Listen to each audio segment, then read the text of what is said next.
Возможно, в слове «колокол» наложились две словоформы с двумя разными смыслами. И значение данного слова было примерно такое. Кол, находящийся в коло, то есть в круге. Или лучше коло, то есть круг, расположенный вокруг кола. Коло – кол.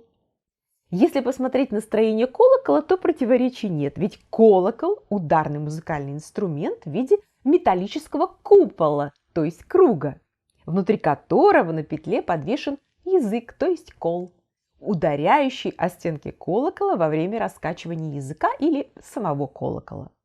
Не правда ли, есть над чем задуматься?